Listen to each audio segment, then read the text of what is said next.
Peace to you, brothers and sisters.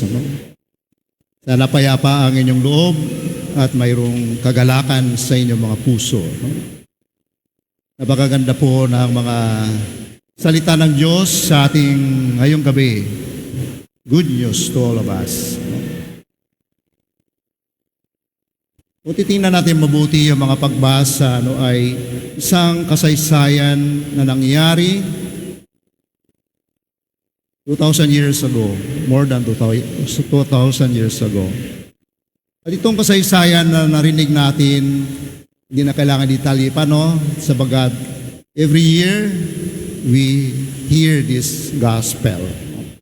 Siguro naman natatandaan ninyo yung mga important events and important figures, personalities mentioned in the readings today.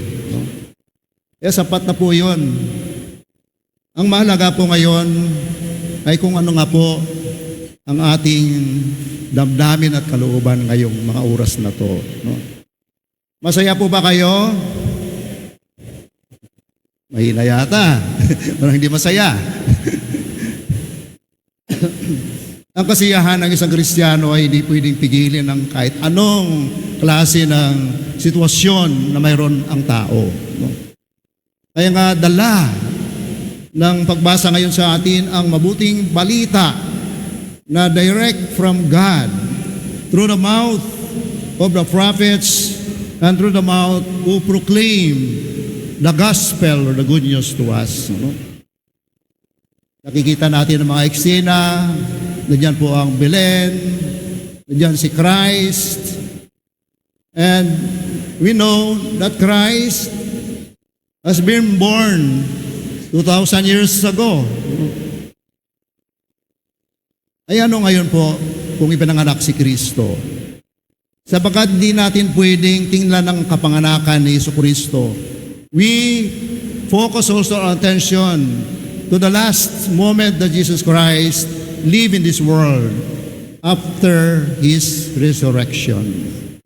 Kaya nga po ang kapanganakan na nagatid sa atin ng kung ano at sino ang Diyos, ang mukha ng Diyos na saksiyan natin o nakita natin sa mukha ni Jesucristo. Sa paglalakbay dito sa lupa, si Jesucristo ay nakiisa, nakisama, naglalakbay kasama ng mga tao. Kaya nga, Emmanuel, God is with us. Never na iniwanan tayo ng Diyos kahit anong klaseng buhay ang mayroon tayo. Ang Diyos ay hindi umihiwalay sa atin. Tayo lang po ang umihiwalay. Kaya matapos na buhay si Kristo, pinanganak at nabuhay, lumaki, nangaral, at gumawa ng maraming mga bagay-bagay. Siya rin ay nakaranas ng paghihirap, pasakit at kamatayan katulad natin. Pero hindi bigo ang Diyos. Nabuhay na maguli si Jesucristo na siyang nagbibigay ng pag-asa sa ating lahat na narito ngayon. Dahil kung hindi nabuhay na maguli si Kristo, walang kahulugan yung celebration ng Nativity of Christ at ang kanyang kamatayan. Natapos na doon. Pero hindi, mga kapatid, nabuhay na maguli si Kristo. Sapagat ng the first Christmas that the church celebrated was the Easter resurrection of Jesus Christ. Hindi po ang nativity o hindi po yung kapanganakan.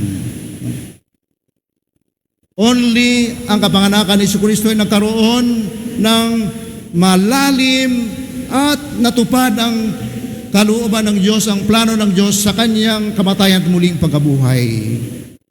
Kaya nga, minsan, galing-galing natin magsalita ng Merry Christmas. Happy Christmas to you. Happy kaya talaga ang puso natin.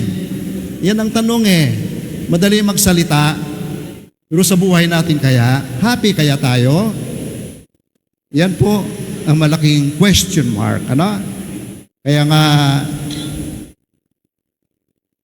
kahit na pagod tayo, Ako, hindi ko akalain, baka hindi ko rin makayanan kayong araw na to. Okay pa naman ako eh.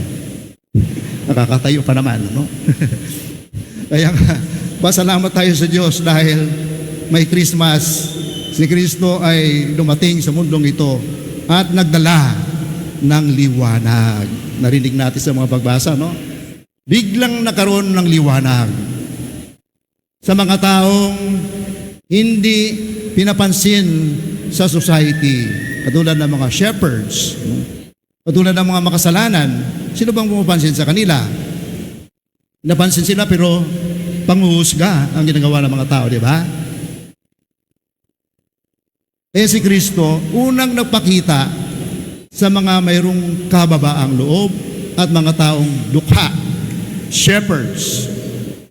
Saka pa lang siya nagpakita doon sa mga dakilang wise men na masaksiyan natin, ano, ang pagdiriwang din noon.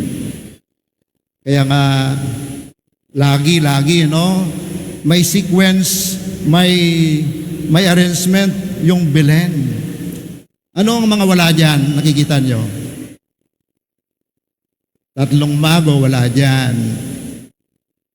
Yung shepherd, wala dyan. Wala kasi mabiling shepherd eh. Pero may shepherd kanina doon sa panuluyan. Ano? Hindi mahalaga po yan. Ang importante na dyan, si Christ. No? Yan talaga ang dahilan kung bakit may Belen. No? At ang Belen na yan ay simbolo ng ating sarili. Handa kaya tayong tanggapin sa puso natin si Jesus para manahan dito. No? Kasi celebrate tayo ng Christmas. Kung hindi naman pinanganganak si Kristo sa puso natin, hindi matutupad yung mga minimiti nating kaligtasan. Salvation doesn't come to our own way of living our life. It is living God's way of life. Ang daan. Diba sabi ni Kristo, I am the way, the truth, and the life.